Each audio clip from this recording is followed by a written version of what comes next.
Hijo y con la dirección del Espíritu Santo. Este mal hay entre todos, todo lo que se hace debajo del sol, que un mismo suceso acontece a todos, y también que el corazón de los hijos de los hombres está lleno de maldad y de insensatez en su corazón durante su vida, y después de esto se van a los muertos. Aún hay esperanza para todo aquel que está entre los vivos, porque mejor es perro vivo que león muerto. Porque los que viven saben que han de morir, pero los muertos nada saben ni tienen más paga, porque su memoria es puesta en olvido. También su amor y su odio y su envidia fenecieron ya, y nunca más tendrán parte en todo lo que se hace debajo del sol. Amén. Vamos a orar. Padre, gracias te damos en esta hora. Queremos colocar delante de ti este mensaje, Dios, que nos vas a dar en este momento. Pedimos que abras nuestra mente y nuestro corazón, Señor, para recibirlo, y que tu Espíritu, Señor, lo confirme en cada uno de nosotros. Te lo pedimos en el nombre de Cristo Jesús y te damos muchas gracias, Señor. Amén. Puede sentarse. Muchas gracias por estar de pie.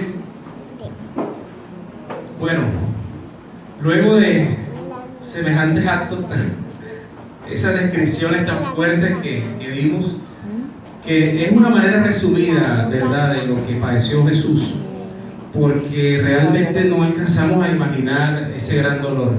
Yo creo que una de las maneras en las que de pronto se logró visualizar muy bien ese sufrimiento fue a través de la película La Pasión de Cristo. ¿Cuántos de aquí se han visto esa película?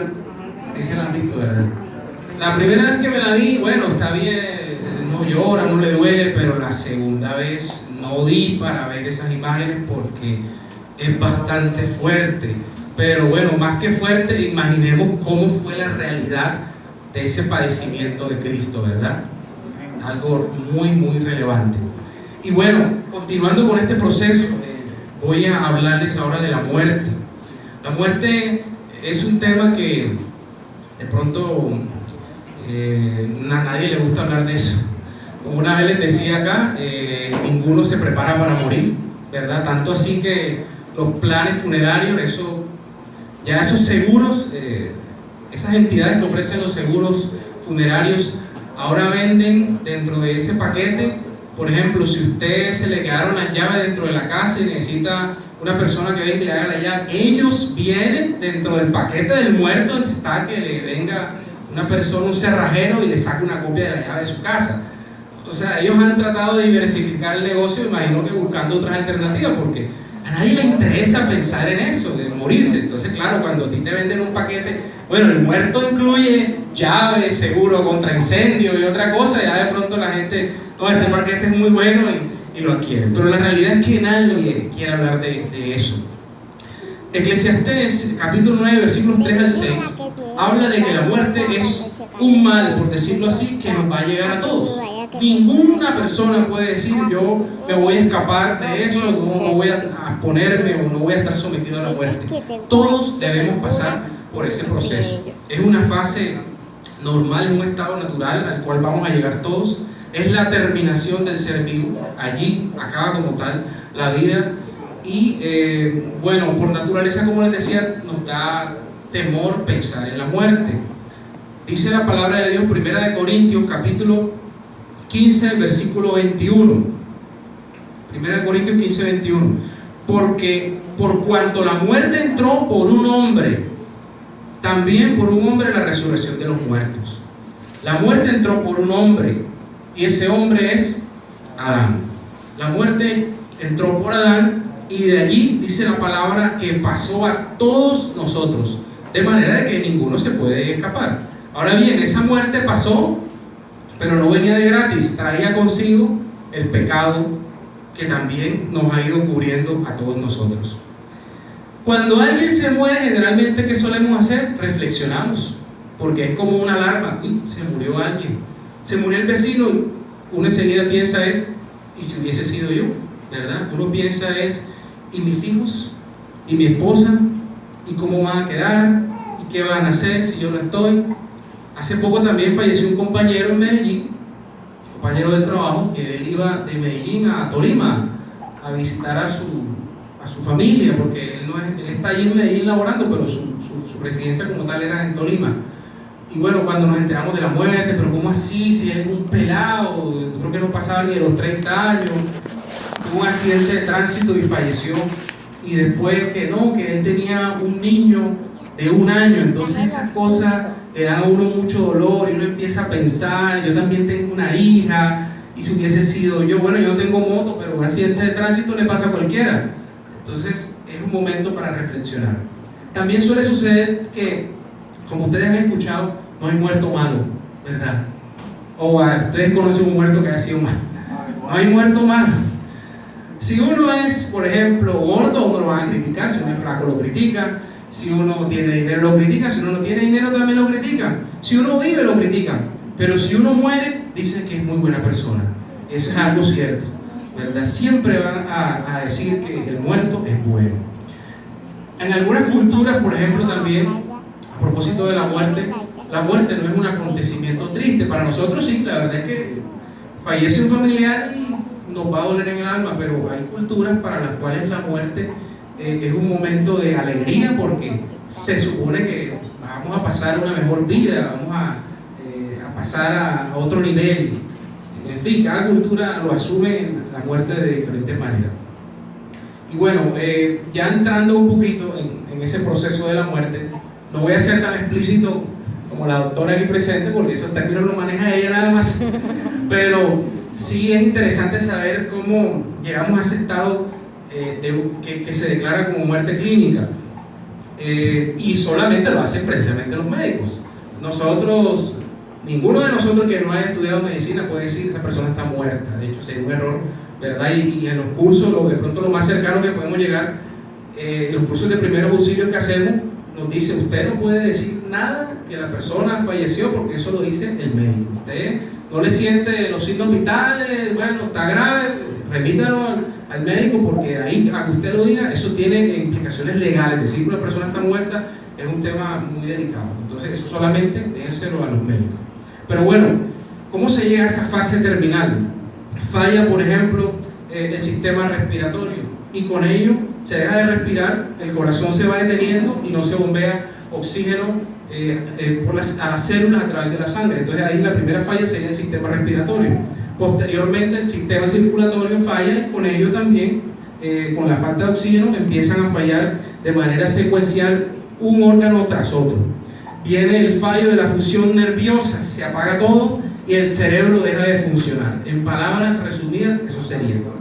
También el cuerpo se enfría, se pone rígido y se empieza a poner con un olor putrefacto, e incluso salen algunas manchas en el cuerpo. Eso como tal sería un resumen del proceso de la muerte de una persona.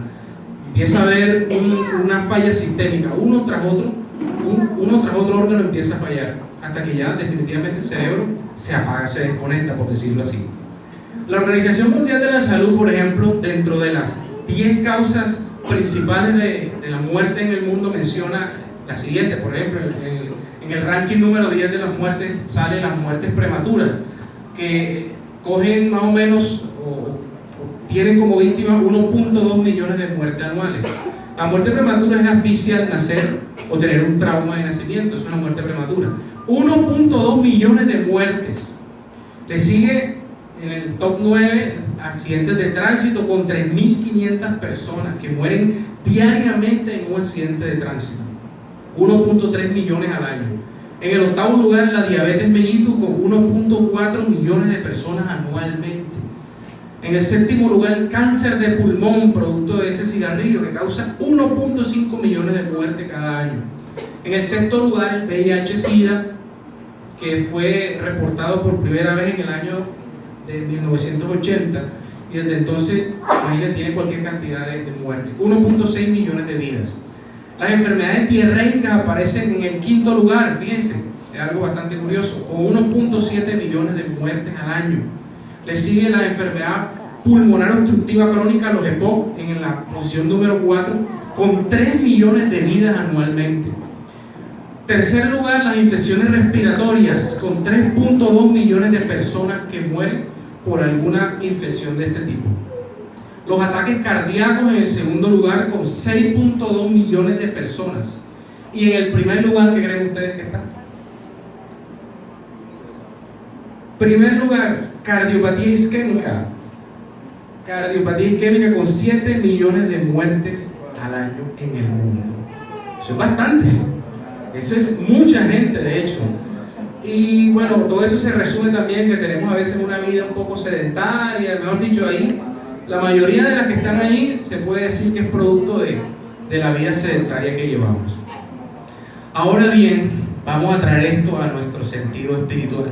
Ya hablamos de muerte, la muerte del hombre, ¿verdad? Cómo al hombre no le gusta este tema. Pero a nivel espiritual, ahora que estamos hablando de la muerte de Cristo, es importante que hablemos de la muerte de Él, porque solemos perdernos mucho en el nacimiento de Cristo, ¿verdad? Cuando llega diciembre, es masiva la atención que tiene la gente por el nacimiento, entre comillas, de Cristo, porque sabemos que esa no es la fecha. Pero todos sabemos, para nadie es un secreto. Veamos, por ejemplo, las calles hoy día cómo están para usted llegar acá. Está solo, no hay un alma en las calles, la gente está en su cuento. Pero diciembre, salga usted al centro, si es que quiere arriesgarse a eso, y va a caminar, quién sabe, qué sé yo. La velocidad en el centro en un diciembre es algo muy mínimo, es el paso de tortuga. No se puede caminar en diciembre, la gente está alborotada porque está pensando, Cristo nació, es Navidad, vamos a buscar los regalos, entonces nos perdemos mucho en el nacimiento de Cristo. Su nacimiento, su llegada al mundo es importante porque de hecho parte, ¿verdad? O es importante para el mundo porque de alguna manera se reconoce que llegó del Señor. Pero también la muerte parte la historia de la humanidad, en ese antes de y después de Cristo. La muerte de Cristo debe ser muy significativa. La palabra de Dios de hecho menciona que debemos recordar que la muerte de Cristo, el sacrificio que Él hizo en una cruz por nosotros. La pregunta es, ¿por qué debía morir Cristo? ¿Por qué simplemente no se decía, Dios mío, perdónanos? ¿Verdad? Perdónanos, ya nos equivocamos, perdónanos. ¿Será que eso podía ser suficiente? ¿Por qué debía haber una muerte? Y de esa manera tan salvaje y tan dura, ¿por qué debía ser la muerte de Él?